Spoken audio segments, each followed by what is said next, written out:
começa o GeneCast.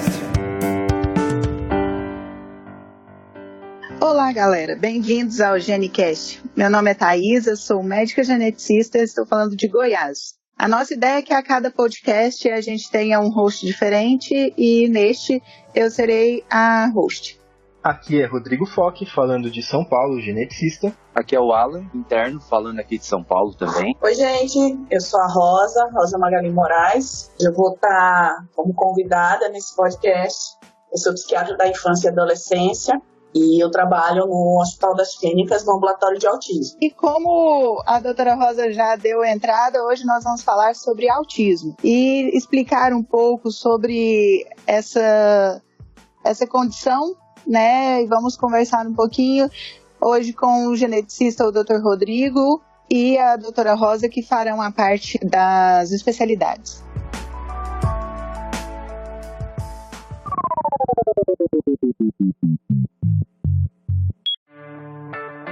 Doutora Rosa, fala pra gente um pouco sobre o autismo. O autismo é um transtorno no desenvolvimento neuropsicomotor da criança. É um transtorno que a gente consegue identificar muito precocemente.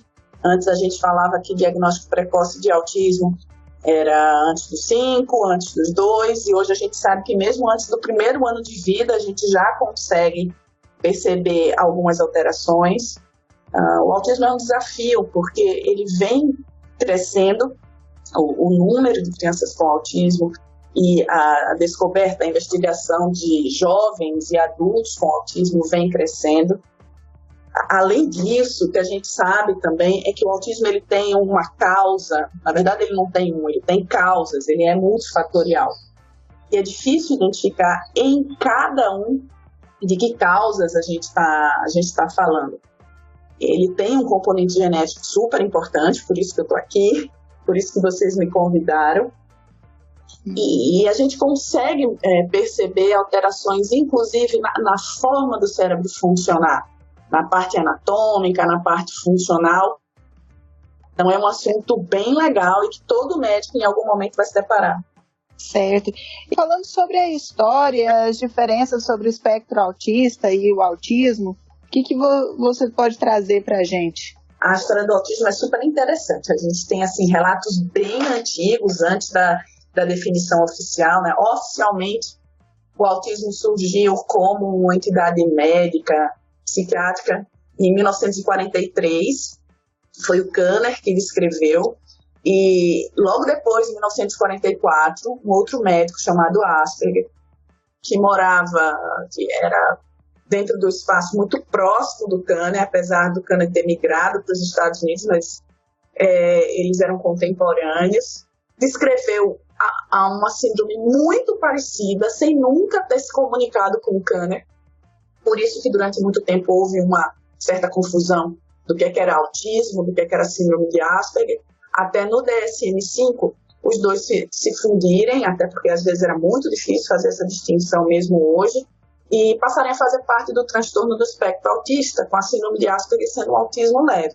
Mas duas historinhas curiosas. A primeira é que diz uma lenda nórdica que os meninos mais bonitos, as crianças mais bonitas, por volta dos 2 anos, elas eram sequestradas por fadas que devolviam esses meninos para os pais sem as outras vantagens que eles teriam. Então, eles eram bonitos, eles eram espertos, eles eram simpáticos, então as fadas devolviam os meninos sem alma, que era o que era dito naquela época. E é interessante o momento que eles colocavam isso, né? Por volta dos 2 anos, que é exatamente o período onde existe um apodo neuronal. E hoje é um período também onde a gente vê a maior parte dos autismos regressivos. E mesmo na Idade Média, entre os franciscanos, existia um irmão Francisco, que pela descrição, hoje, claro, retrospectivamente, a gente pode perceber que todo o estranhamento que ele causava na comunidade estava muito ligado aos sintomas de autismo. Autismo mais leve, mas são 2 exemplos claros. A primeira historinha para explicar um autismo grave e a segunda historinha para explicar um autismo mais leve. Sabe uma coisa que é curiosa, Rosa? Você está falando da história das fadas e tudo mais. Bom, você também deve saber disso, porque você, nem eu, também gosto um pouco dessas coisas mais nerds. Mas existe um jogo de RPG que chama Changeling, né? Que ele é exatamente baseado nesse conceito dessas lendas de que as pessoas elas são recolocadas em outro lugar, né? Onde elas têm uma missão para ser realizada, e para ninguém suspeitar, elas são substituídas por uma pessoa exatamente igual, né? Mas às vezes com um funcionamento um pouco diferente. Então, assim, só para fazer um gancho um pouco com esse mundo mais geek, mas é algo que a gente observa, que é interessante, né? Você ver como o pessoal utiliza essas lendas também ou ainda hoje em dia, né? Pois é, pensando assim, historicamente, na verdade, assim como qualquer outra doença, qualquer outro transtorno, você tem indivíduos com autismo, né, desde sempre na história da humanidade, né? Os registros de indivíduos com transtorno de comportamento, existem algumas histórias bem interessantes que datam até de 1790, que se tornaram livros a respeito de indivíduo, em específico de um indivíduo, uma história chamada Garoto Selvagem de Aveyron, que a Rosa até pode me corrigir, porque foi ela que me ensinou isso, inclusive, mas que foi um menino que foi encontrado numa floresta, né, perto dessa cidade, e que ele não tinha o contato social adequado, tinha um pouco de agressividade, e ao longo de toda a vida desse menino, eles nunca conseguiram fazer de fato um contato adequado com ele. E se a gente observar hoje, com todo o nosso conhecimento, é uma história de um indivíduo que tem transtorno de espectro autista, né? Pelo todo o relato da época, é um indicativo bem grande, né? Uma questão interessante da gente observar é que hoje em dia a gente escuta muito falando sobre transtorno do espectro autista, né? De TEA, transtorno do espectro, e antigamente a gente falava muito de autismo. Na verdade, esse conceito de espectro autista não é um conceito recente, é um conceito que data de mais ou menos 1979, só que ele foi incorporado na linguagem médica, no DSM-5, em 2013. O que é o DSM? Bom, o DSM ele é um guia de auxílio diagnóstico de transtornos psiquiátricos. É uma forma da gente saber o que a gente está falando. Então, seja aqui no Brasil, seja nos Estados Unidos, na Europa, no Japão, quando a gente fala, olha, pela classificação do DSM-5, todo mundo sabe o que a gente está falando. Então, fica mais fácil de ter essa comunicação entre os profissionais da saúde, né? O DSM-4, ele ainda usava o termo autismo. No DSM-5, o termo transtorno do espectro autista foi incorporado. E, Rodrigo, como a doutora Rosa já introduziu, mas muita gente acha que o autismo ele é exclusivamente genético, né? Você pode falar um pouquinho para a gente sobre isso? Em relação assim às causas, né, que levam ao transtorno do espectro autista, na verdade a gente até pensa em fazer um cast só sobre isso, né, Thaís? Porque é um assunto que dá tranquilamente para a gente falar uns 30, 40 minutos, junto com outros tópicos interessantes. Então eu só vou dar uma pincelada, porque a nossa ideia é fazer um segundo cast sobre TEA, né, focando um pouco nessas questões. Mas a realidade é que assim, a maioria dos casos de transtorno de espectro autista é o que a gente chama de multifatorial, né? O que é a ideia do multifatorial? É aquela ideia de que a gente tem vários fatores que em conjunto colaboram para o quadro clínico. Você não tem um fator único que vai levar aquele quadro. Então não é uma relação de causa e efeito direto. Você tem um conjunto de fatores que vão levar ao quadro clínico. né? Esses fatores incluem também fatores genéticos, mas também incluem fatores ambientais, incluem uma série de fatores que a gente ainda não consegue determinar, não consegue quantificar da forma adequada, né? Cerca de 60% dos casos de TEA, eles vão ser multifatoriais. Os outros 40% é o que a gente pode classificar como TEA complexo, ou então TEA sindrômico, no qual eu espero encontrar uma alteração genética específica, que aquela alteração genética específica é a causa do autismo. Na verdade, a ideia é assim, é uma pessoa que tem uma doença genética, que tem uma síndrome genética, e essa síndrome genética é o que está causando o autismo, né? O autismo como uma comorbidade da síndrome genética. Um dos exemplos mais clássicos é a síndrome do X frágil, que é uma síndrome genética relativamente comum, que afeta meninos. É uma causa muito importante, tanto de deficiência intelectual quanto de TEA em meninos. Cerca de 5% dos pacientes com TEA, eles vão ter síndrome do X frágil, tanto que é um exame que é indicado utilizar para investigação etiológica de TEA em qualquer protocolo, né? A gente vai entrar no próximo cast um pouquinho mais a fundo nessa questão, mas é importante entender que quando a gente está falando de TEA, a gente pode subdividir ele nesses dois grupos. A gente pode subdividir num grupo essencial e num grupo complexo, que seria um que tem uma causa genética que seja plausível de ser identificada.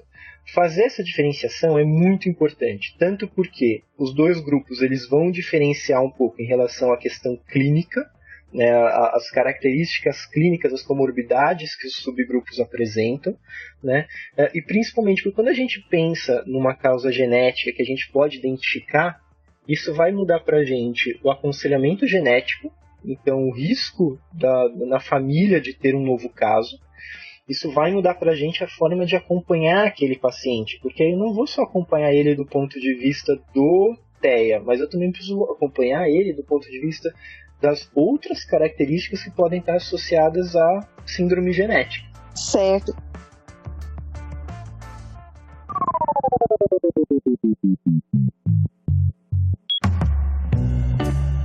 Rosa, esse transtorno, o TEA, é uma doença rara? Qual que é a frequência dele?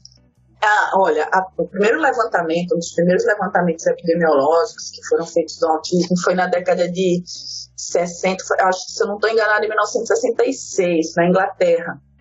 E é interessante porque naquele período a idade média de diagnóstico era por volta dos 9 anos, 8, 9 anos, e era 1 para 10 mil.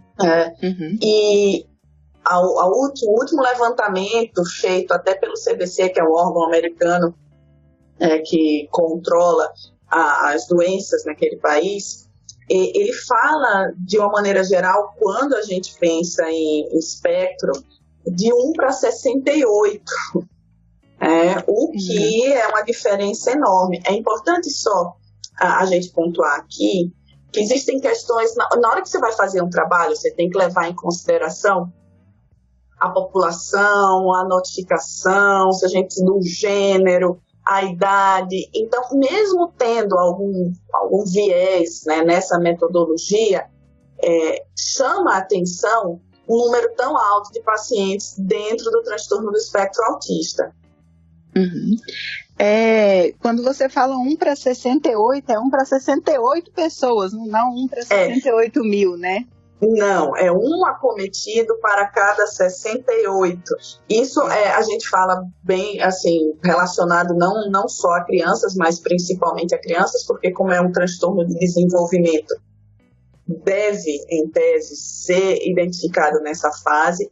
Uma coisa interessante também é a proporção entre meninos e meninas. Até, eu imagino, o podcast vai ser falado sobre etiologia, esse é um ponto importante, que os meninos são 4 a 5 vezes mais acometidos do que as meninas. Então, também tem uma diferença importante. Você fala que tem 1 para 42, um caso a cada 42 meninos, e um caso a cada 180 meninas. Então, são dados bem diferentes do que a gente viu lá atrás. É interessante, né, Rosa?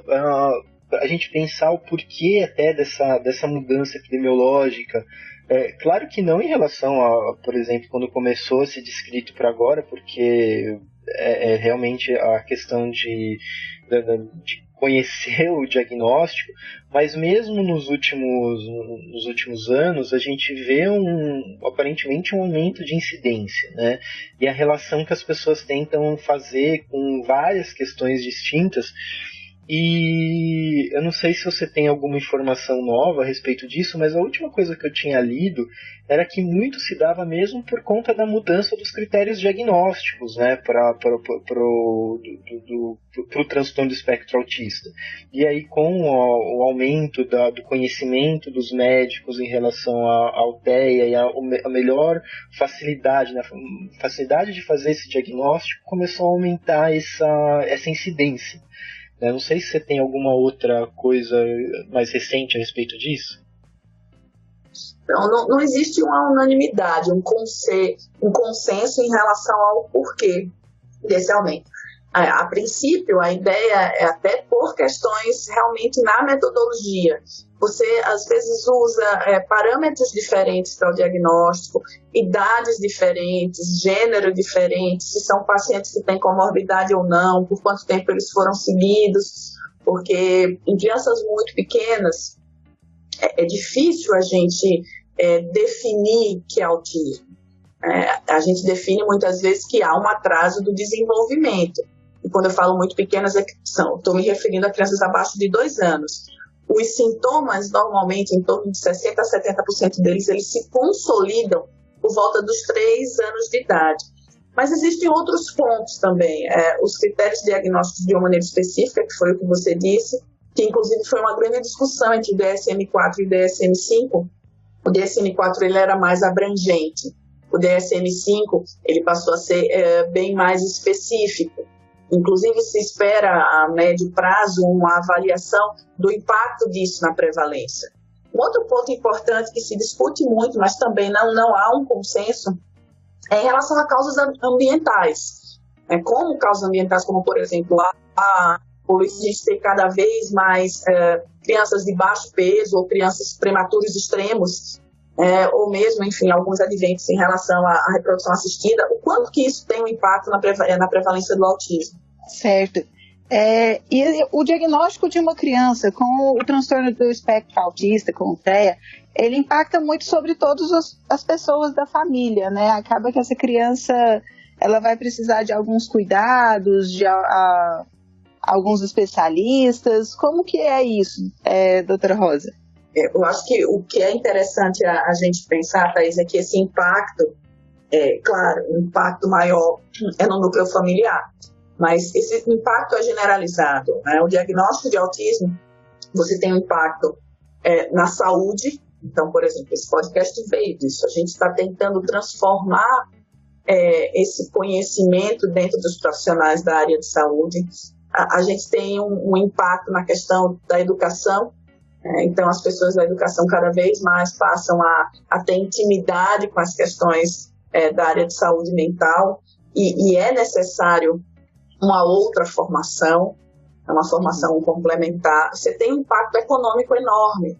A gente sabe que ter um filho com autismo às vezes implica em gastos até 8 vezes mais do que você vê na população de crianças normotípicas. Você tem um impacto claro para a família, então o núcleo familiar precisa ter uma rede de suporte, precisa ter uma rede social importante.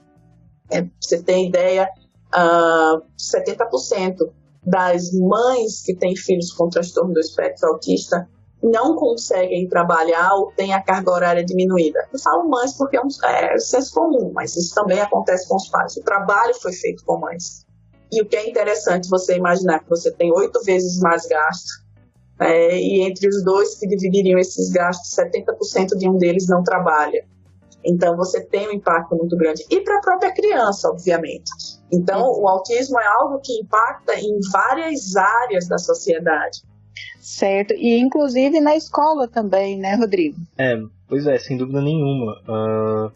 a escola ela está preparada para receber e para atuar de forma adequada com uma criança que seja portadora, né, que tenha TEA, é extremamente importante, né?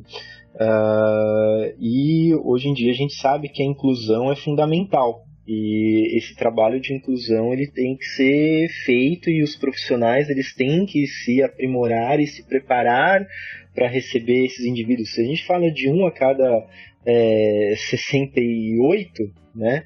A gente está falando de uma frequência extremamente alta na população. Então, sem dúvida nenhuma, é fundamental as escolas elas se prepararem e poderem não só se prepararem para poderem preparar melhor a criança que tem a TEA, como também para poder preparar melhor as crianças que são do convívio dessa que tem a TEA. Porque isso também é igualmente importante, né? Para esses indivíduos, eles também saberem como lidar melhor com o colega, né? Com o amiguinho de turma, e para posteriormente, no desenvolvimento, no crescimento deles, eles também poderem ser pessoas, ser humanos melhores, né? Exatamente por terem esse convívio, por terem esse contato. Uma coisa que é interessante falar, dentro da questão da educação ainda, como a gente se refere a um espectro, então você tem desde aqueles meninos bem mais comprometidos, que tem inclusive um comprometimento motor, um comprometimento cognitivo, até o outro extremo de meninos que podem ter altas habilidades, mas ter altas habilidades muitas vezes com comprometimento na interação social nem sempre significa desfrutar dessas altas habilidades. E os professores têm que estar, ou pelo menos deveriam estar preparados para lidar com os dois extremos. Então, esse é mais um desafio da questão do autismo.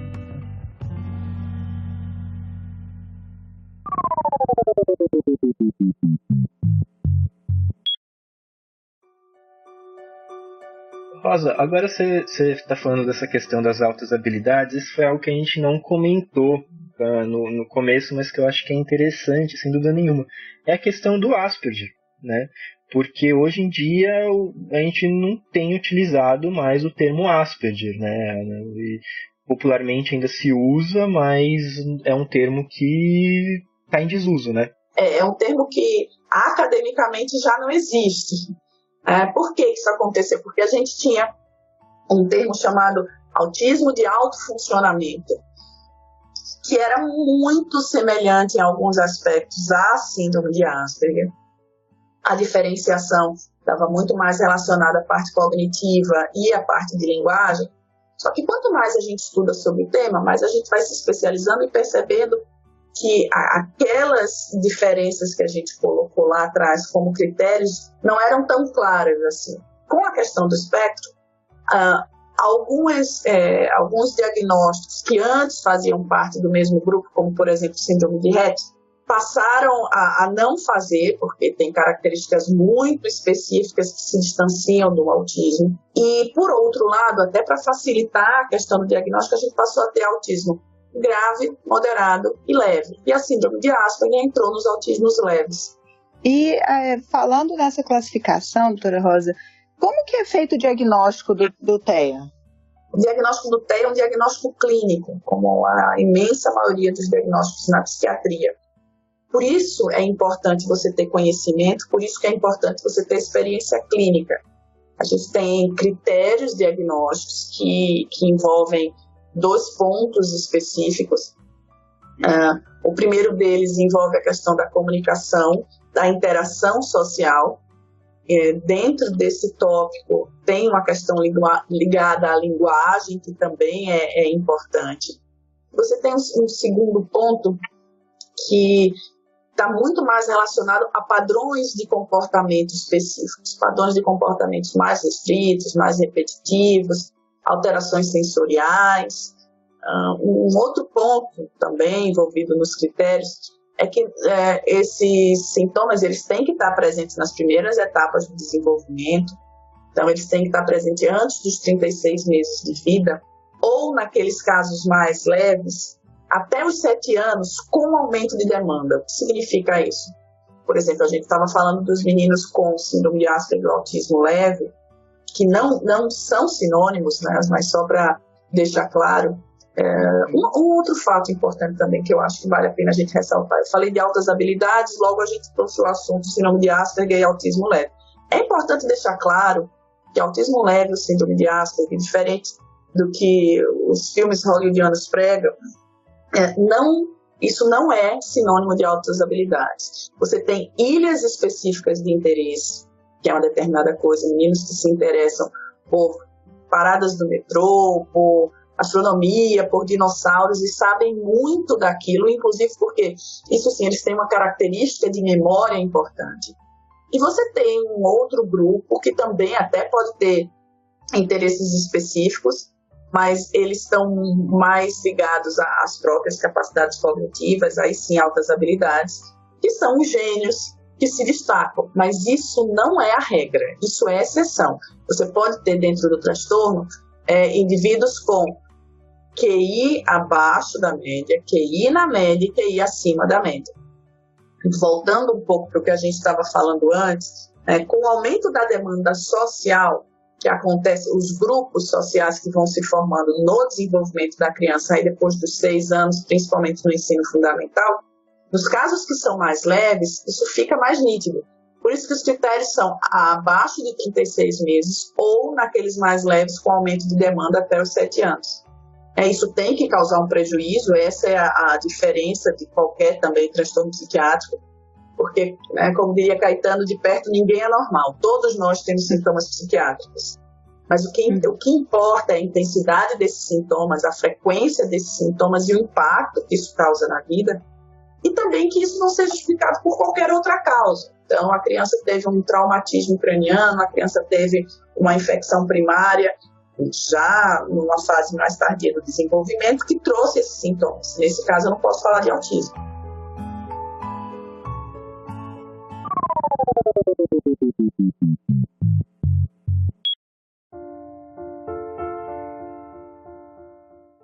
Alan, você teria alguma dúvida? Quer comentar alguma coisa?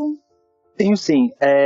Eu, como interno, tenho muita dificuldade. Eu acredito que não só eu, mas a maioria dos internos, ou até dos médicos mesmo, nós temos muita dificuldade de como abordar um paciente do espectro autista.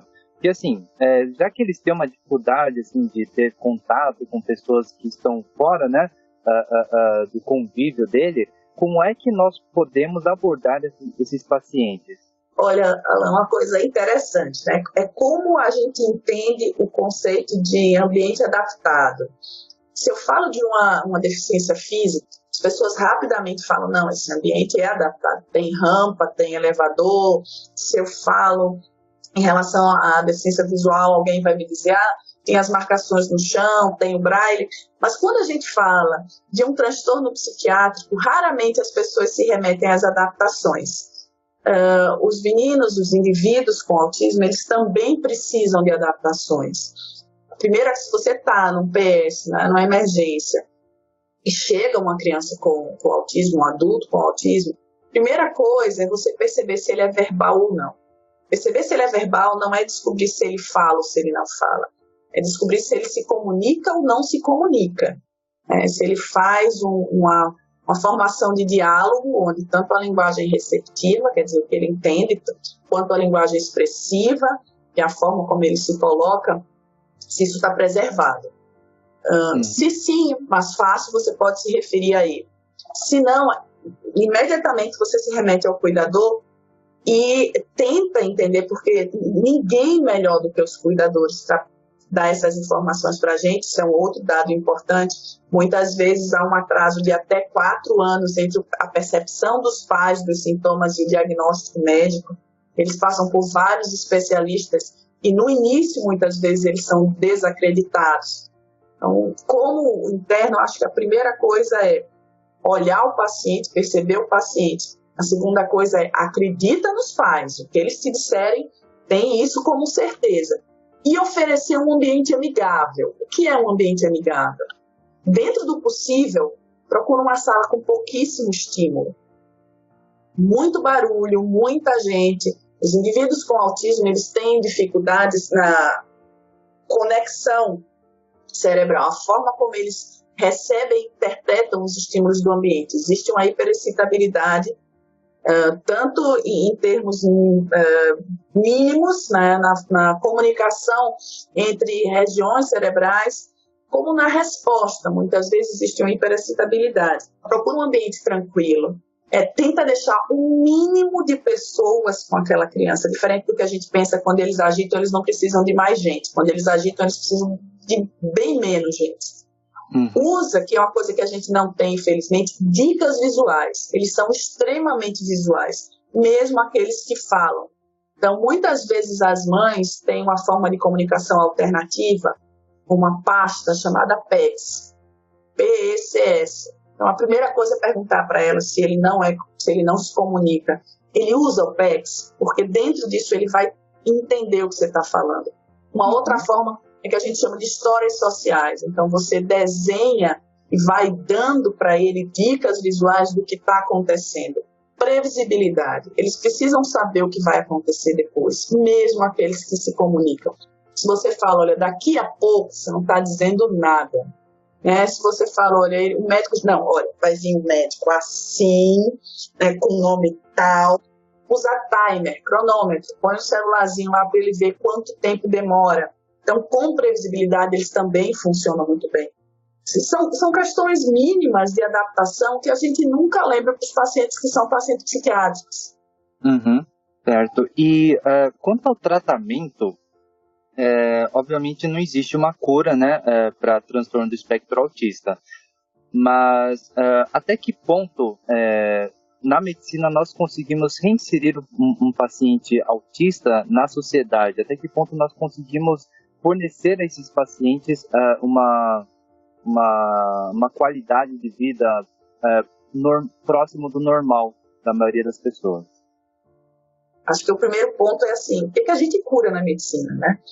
Porque, caso contrário, a gente pensa que a gente só está se referindo ao autismo. Isso causa impacto, principalmente nos cuidadores. Não, infelizmente, a gente não cura boa parte das questões médicas. Daí, inclusive, porque a gente chama transtorno, a gente não chama doença.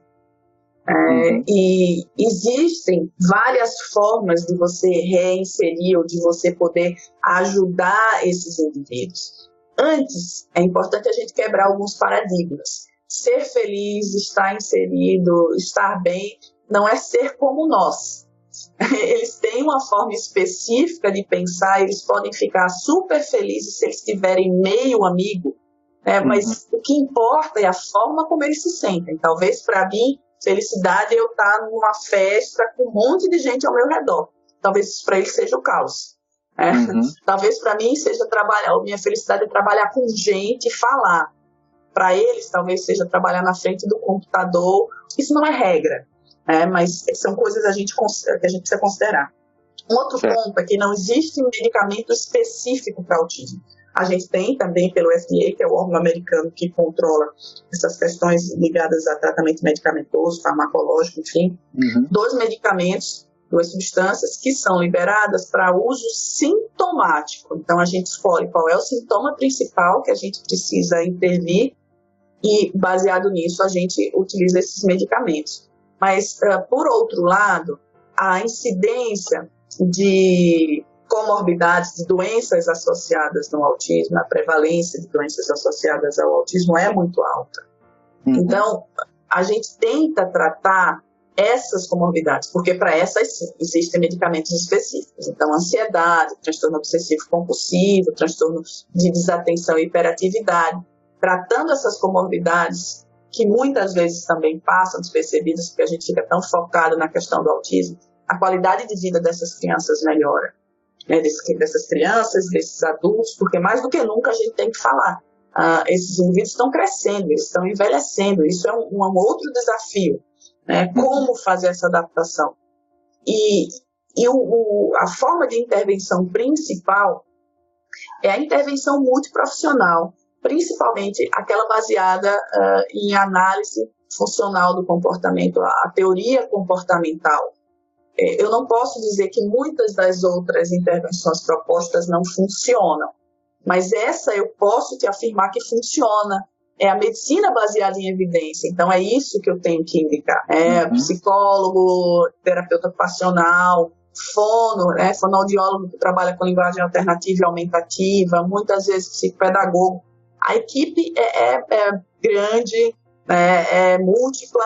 Isso é um outro ponto importante. Quem quiser, quem tem vontade de trabalhar com autismo, tem que estar disposto a trabalhar com a equipe multidisciplinar, tem que ter intimidade com a escola, tem que ter esse vínculo com os pais, senão a intervenção fica impossível. Certo.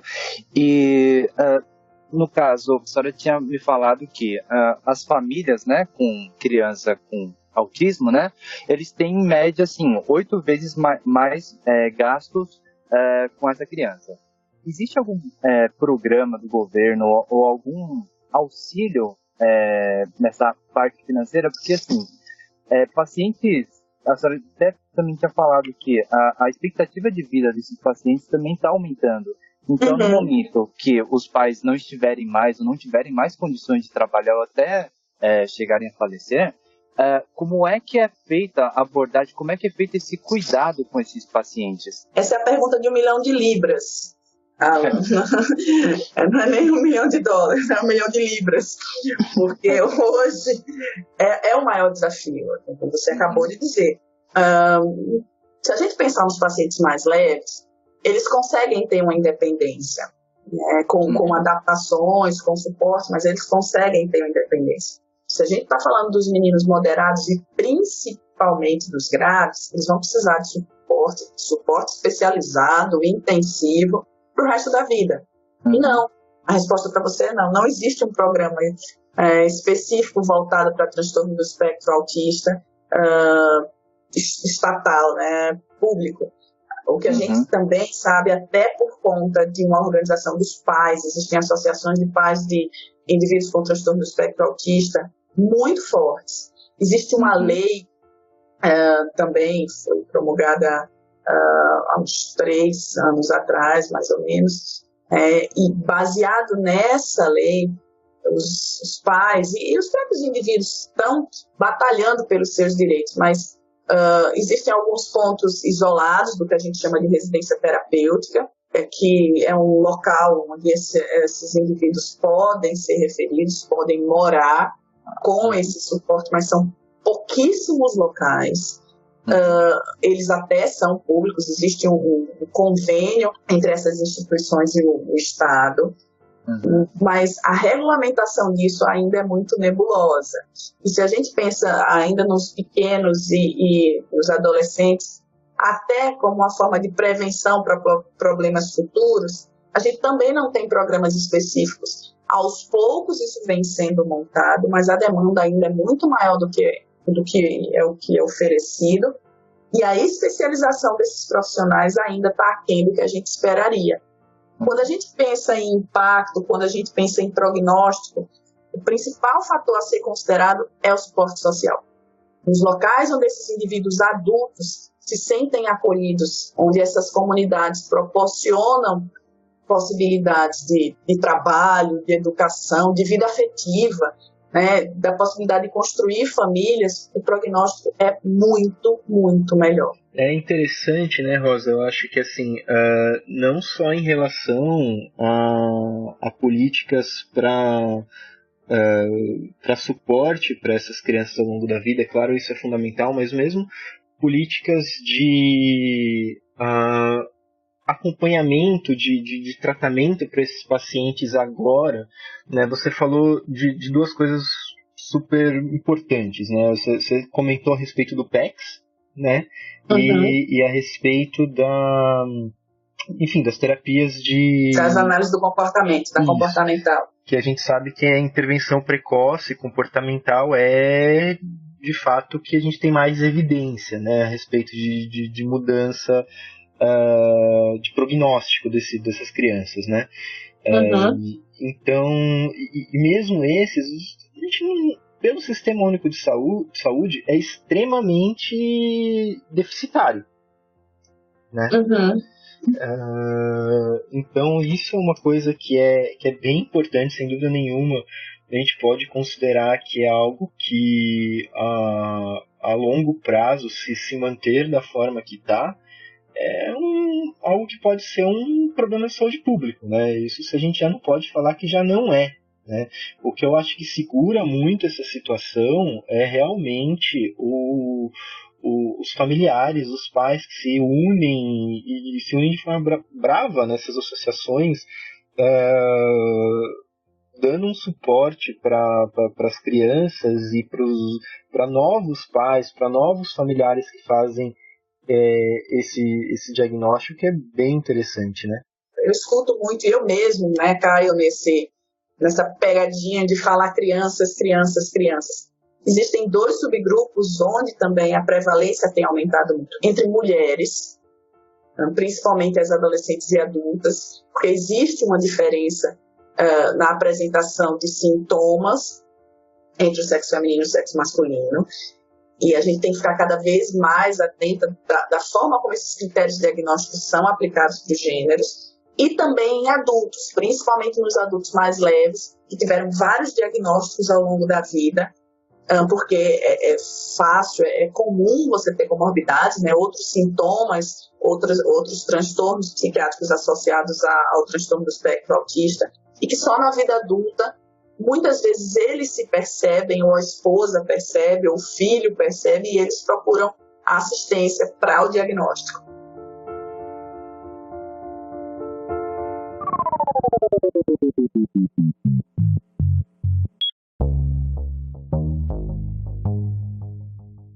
Vocês poderiam falar também sobre as comorbidades? A doutora Rosa comentou um pouco, mas falar das comorbidades do TEA? Eu acho que a gente tem as comorbidades clínicas e as comorbidades psiquiátricas.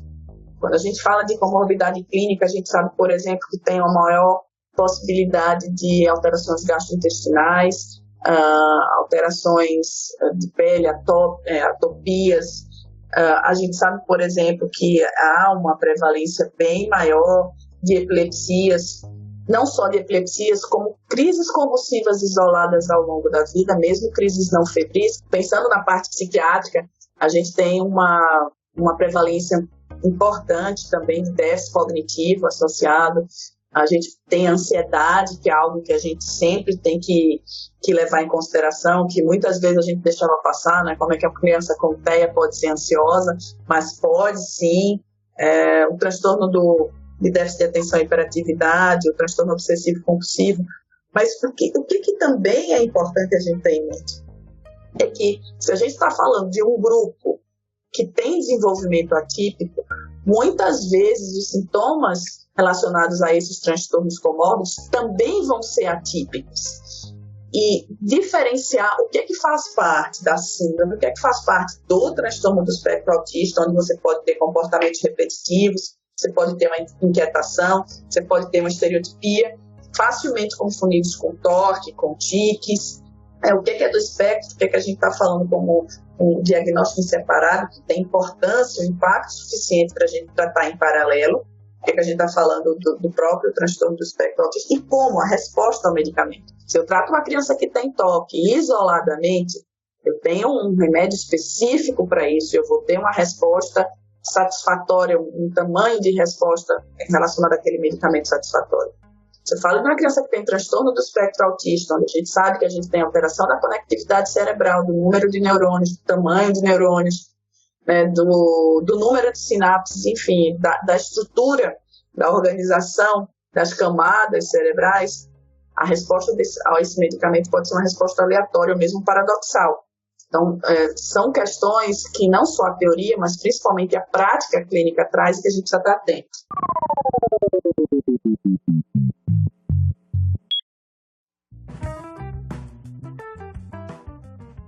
A gente poderia ficar um dia inteiro aqui falando sobre o transtorno do espectro autista, né, do TEA. É um assunto extremamente frequente na vida de todo mundo. Vamos ter outros podcasts a respeito. E eu gostaria de agradecer muito a doutora Rosa por trazer essas informações para a gente, por poder participar. Agradecer ao Rodrigo por estar trazendo um pouco da genética no TEA, e ao Alan para colocar aquilo que a gente vê muito na prática do estudante de medicina, né? Queria agradecer, deixar um espaço para vocês também. Muito obrigada, gente. Eu queria agradecer o convite e dizer que foi um prazer essa conversa, que eu espero que realmente eu tenha ajudado, dado uma luz sobre esse assunto, que as pessoas aproveitem, que lembrem, quando você vir um indivíduo que você desconfia ou tem certeza que tem autismo, de como se colocar. Eu quero agradecer também a Rosa pela disponibilidade de estar aqui conversando com a gente. A Rosa é minha amiga pessoal, uma pessoa que eu tenho um carinho e uma admiração enorme. Assim, estar aqui podendo falar um pouco de TEA com a gente, sem dúvida nenhuma, é uma honra enorme para a gente. E sem dúvida, a nossa ideia é exatamente trazer um pouco dessas questões para a população geral, para demonstrar um pouco a realidade e esclarecer um pouco algumas dúvidas, algumas névoas que às vezes podem confundir as pessoas. E nos próximos casts a gente ainda pretende fazer pelo menos mais um cast sobre TEA, falando um pouco melhor sobre essa questão genética, sobre a parte etiológica, e trazendo lendas e mitos a respeito de transtorno do espectro autista, né? Tudo aquilo que... Como bom nerd que nós somos, né, Rodrigo? Não, duas coisas que eu acho que são muito importantes, Rosa. Primeiro que, assim, a gente precisa trazer aquelas coisas que a gente escuta e que a gente sabe que elas não têm evidência, ou pelo contrário, que elas são, já foram descartadas, como, por exemplo, a associação de TEA com vacina, a questão do ácido fólico, que são questões recorrentes para a gente, que os pacientes muitas vezes trazem, as famílias muitas vezes trazem, e a gente esclarece isso em consulta, sem dúvida nenhuma, mas são coisas que eu acho que são extremamente importantes da gente trazer uma divulgação clara e o que é real e o que não é. Uhum. Né? E em relação assim, ao mundo mais geek, né? Eu queria deixar um lembrete de uma série da Netflix, que é o Atípico. Uhum. Eu não sei se você assistiu o Atípico. Já. E eu gostei muito da série, principalmente pela montagem, principalmente pelo aspecto familiar que envolve a série, né? A forma da interação familiar, a forma da relação da irmã com ele, são coisas que a gente pega os artigos que a gente lê, que a gente escuta as famílias falando, e que eu acho que foram extremamente bem representadas nessa série da Netflix. Eu acho tem várias séries, né? Várias séries falando sobre... E vários filmes, desde aqueles mais caricaturais. Você tem o Marco, que é o Rayman, né? Mas você tem outros bem mais reais. Eu acho que a gente deve fazer, sim, um podcast sobre esses mitos e verdades. Na hora que o Rodrigo falou, eu estava escrevendo sobre esse tema, falar, não, a gente precisa escrever porque é uma dúvida que está sempre presente nos consultórios. Eu acho que os pacientes vêm muito com esses questionamentos, vêm se tendo muito medo de vacina, né, por conta disso, e a gente tenta esclarecer, mas eu acho que essa divulgação tem que ser mais abrangente mesmo. É interessante, Thaís, porque essa semana saiu um estudo mostrando que entre os países que discutem a questão da vacina, se a vacina causa ou não autismo, por incrível que pareça, o Brasil é um dos que menos discute isso, onde os pais mais aceitam as questões, mais aceitam o uso da vacina.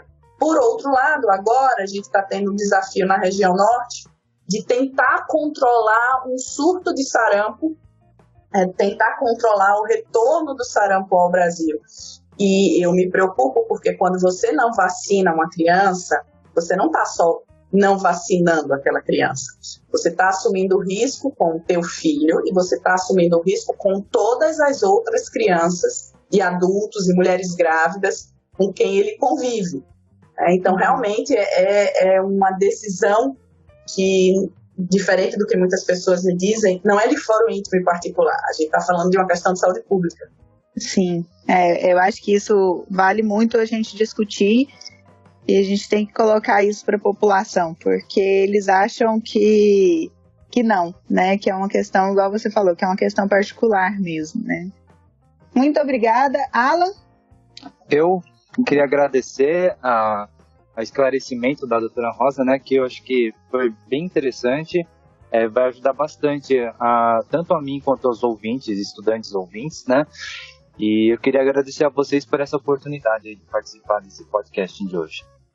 A gente agradece a participação de todos, então, e ficamos esperando vocês para o próximo. Até mais. Um abraço, até mais. Tchau, gente. Tchau, tchau.